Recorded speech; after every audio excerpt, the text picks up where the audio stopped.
बिस्मिल्लाहिर्रहमानिर्रहीम। Welcome back dear students, hope so आप लोग खैरियत से होंगे।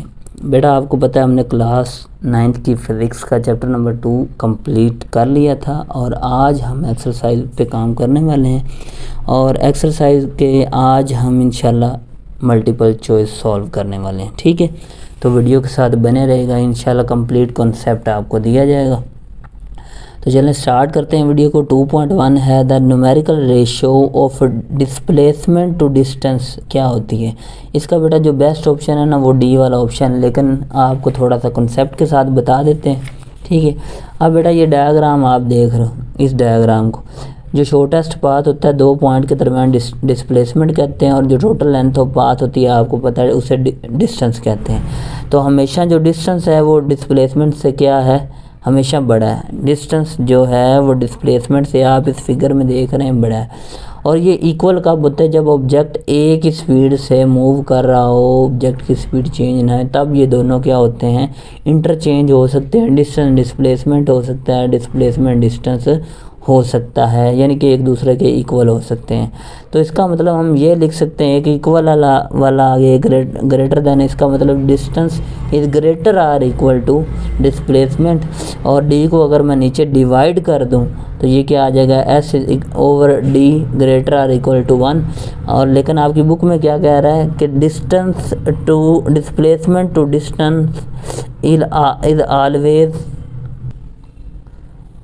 Equal or less than 1। जब बेटा हम इनको रिवर्स करेंगे ना, इनका रेसिप्रोकल लेंगे, ये डी ऊपर चला जाएगा, एस नीचे आ जाएगा, तो ये जो होगा ना ये greater or equal less or equal में कन्वर्ट होगा। तो जो distance displacement to distance ratio होगी ना वो क्या होगी, less than or equal to 1 होगी। तो डी वाला ऑप्शन बेस्ट है आपका, equal to or less than 1। कौन सी ratio, displacement to distance. Okay हो गया। नेक्स्ट है 2.2 if a body does not change its position with respect to some fixed point then it will be in the state of. बेटा ज़ाहिर सी बात है, जब ऑब्जेक्ट अपनी पोजीशन चेंज नहीं करेगा तो वो किस में होगा, रेस्ट में होगा। तो ये वाला ऑप्शन इसका ए वाला बेस्ट है। नेक्स्ट है a ball is drop from the top of the tower the distance covered bye in it first second. यानी कि एक टावर है, उस हाइट से बॉल को गिराया गया है। मैं आपको थोड़ा सा हिंट दे देता, सॉल्व आप खुद कर लीजिएगा। ऊपर से ये बॉल को गिराया गया है, ये ग्राउंड है, और इनिशियल वेलोसिटी इसकी क्या है बेटा, 0 मीटर पर सेकंड, और टाइम कितना लेती है, 1 सेकंड नीचे आने तक। जी की वैल्यू आपको पता, ऊपर से नीचे आती हुई जी की वैल्यू क्या होती है, पॉजिटिव, और वो होती है 10। हम इसके लिए second equation of motion use, s is equal to v i t plus half g t square. ठीक है, और यहाँ पे एस की जगह क्या लगा देंगे, एच लगा देंगे।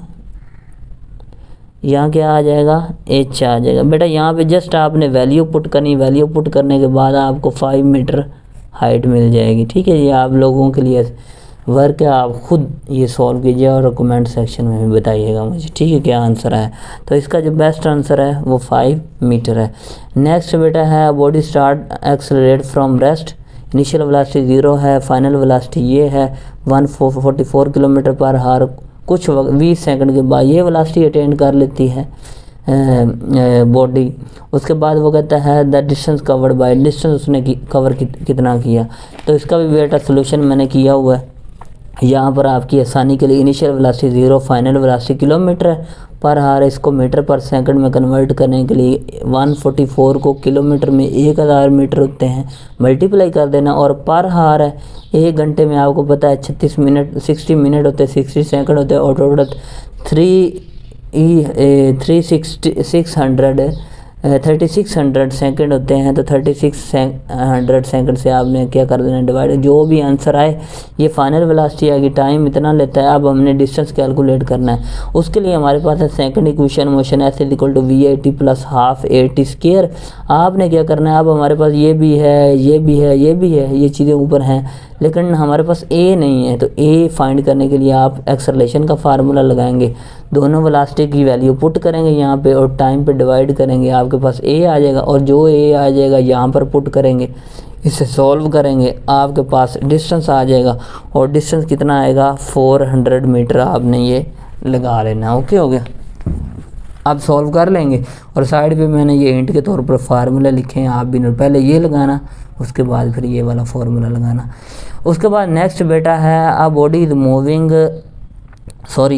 Moving with a constant acceleration start from rest, it cover a distance is 4 second, how much time does it take to cover 1/4 of distance. ज़ाहिर सी बात है 1/4 करेगा 2 सेकंड के अंदर, ठीक है।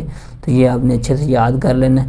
उसके बाद नेक्स्ट है 2.6 the displacement time graph of 2 object A and B as shown in figure, put out the true statement for the following. अब देखें ये हमारे पास ग्राफ है, इसके लिए बेस्ट स्टेटमेंट कौन सी है, पहले वाली पढ़ते हैं। The velocity of A is greater than B, या ये बात दिखाई दे रही है कि वेलोसिटी ऑब्जेक्ट की बढ़ रही है, यूनिफॉर्म स्पीड बढ़ रही है, यूनिफॉर्म स्पीड का ये ग्राफ है ना, ये लाइन, तो इसका मतलब ए क्या है, greater than B. Velocity of A is less than, ये नहीं सही। Velocity of A is equal to, ये भी नहीं सही। Graph gives the no information, ये भी नहीं सही। तो ए वाला बेटा बेस्ट ऑप्शन है, क्योंकि ए की वेलोसिटी बढ़ रही है एज कम्पेयर टू बी। उसके बाद 2.7 है the area under speed time graph is numerically is equal to distance covered by body, ये वाला लगा देना है। इसकी रीज़न क्या है, area under speed time graph करा, अगर ये मैं ग्राफ ड्रा करूँ, ये एक रेक्टेंगल मैंने ड्रा कर दी, ठीक है, ये एरिया आ गया, इस तरफ हमारे पास स्पीड है, इस तरफ हमारे पास क्या है, टाइम। तो ये जो एरिया है ना, ये बेसिकली वो कहता है डिस्टेंस के इक्वल ही होता है। अब देखें ये एक रेक्टेंगल का फार्मूला, अगर एरिया निकालना हो तो वो क्या है, area is equal to length multiply by breadth. तो area is equal to length में क्या आ रहा है हमारे पास, टाइम, और ये इधर भी बेस में क्या आ रहा है, टाइम, और ब्रेड्थ में हमारे पास वी आ रहा है, यानी कि ये ब्रेड्थ ये वाली, और इधर क्या आ रहा है, टाइम आ रहा है। दोनों को मल्टीप्लाई, बेटा ये v मल्टीप्लाई बाई टी किसके इक्वल था, आपने फार्मूला पढ़ा है, S is equal to V multiply by T. तो यहाँ पे एरिया किसके इक्वल आ गया, एस के। तो जो बॉडी ग्राफ बनाती है तो एरिया अंडर जो स्पीड टाइम ग्राफ होगा वो डिस्टेंस कवर्ड बाय बॉडी, उतना ही जितना बॉडी एरिया कवर करेगी उतना ही डिस्टेंस ट्रैवल करेगी। तो डिस्टेंस कवर्ड इसका बेस्ट ऑप्शन और इम्पोर्टेंट है ये। आगे नेक्स्ट की तरफ बढ़ते हैं। 2.8 gradient of speed time graph is equal to, बेटा gradient of speed time graph हमें एक्सेलरेशन देता है, एवरेज एक्सेलरेशन, ठीक है। और जो डिस्टेंस टाइम ग्राफ होगा वो हमें स्पीड देगा, एवरेज स्पीड देगा, ठीक है, ये याद रखना है। तो ये एमसीक्यूज का जो बेस्ट आंसर है वो ये वाला, ठीक है। उसके बाद gradient of distance time graph, देखिए ये भी आ गया। तो एवरेज स्पीड आपने लगा देनी, दोनों ही सॉल्व हो गए। उसके बाद कार एक्सेलरेट यूनिफॉर्मली फ्रॉम, ये वेलोसिटी है, ठीक है। उसके बाद एट टाइम, जब टाइम 0 था और टाइम गुजरने के बाद 9 सेकंड गुजरने के बाद फिर उसकी वेलोसिटी ये हो गई। Which graph best describe the motion of car, अब इनमें से कौन सा ग्राफ कार की मोशन को डिस्क्राइब कर रहा है। अब देखिए कार क्या कर रही, एक्सेलरेट कर रही, और साथ वर्ड क्या, यूनिफॉर्मली, ये भी यूनिफॉर्म का नहीं है। अब देखें वो उसने कहा स्टार्ट कहाँ से करता है, 80.5, यानी कि इतना डिस्टेंस उसने कवर कर लिया। तो ये तो 0 है, 0 से तो इसका फिर ये भी नहीं बेस्ट ऑप्शन।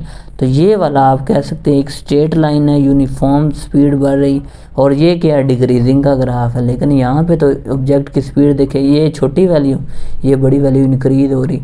तो इसका मतलब ये वाला सी वाला ऑप्शन इसका बेस्ट ऑप्शन है, क्योंकि ऑब्जेक्ट की स्पीड यूनिफॉर्मली क्या हो रही है, इंक्रीज हो रही है। इसमें भी इंक्रीज हो रही है लेकिन वेरिएबल है, इसमें भी इंक्रीज हो रही है लेकिन 0 से स्टार्ट है, यहाँ पे 0 से स्टार्ट नहीं है। इसमें भी क्या है, डिक्रीज हो रही है, और उसने कहा यूनिफॉर्म एक्सेलरेट कर रही, तो इसमें यूनिफॉर्म एक्सेलरेट कर रहा है। ओके हो गया। तो ये थे हमारे multiple choice class 9th physics chapter 2 के। होप सो वीडियो आपको अच्छी लगी होगी। तो नेक्स्ट जो हमारा टॉपिक आपसे है वो है शॉर्ट क्वेश्चन आंसर पे, और में भी हो सकता है शॉर्ट आंसर क्वेश्चन कंप्लीट किए जाएं, कंस्ट्रक्टेड रिस्पांस और उसके बाद कॉम्प्रिहेंसिव क्वेश्चन, वो भी आपको मार्किंग करवा दी जाए। तो इसी के साथ मुझे इजाज़त दीजिएगा। अल्लाह हाफिज़।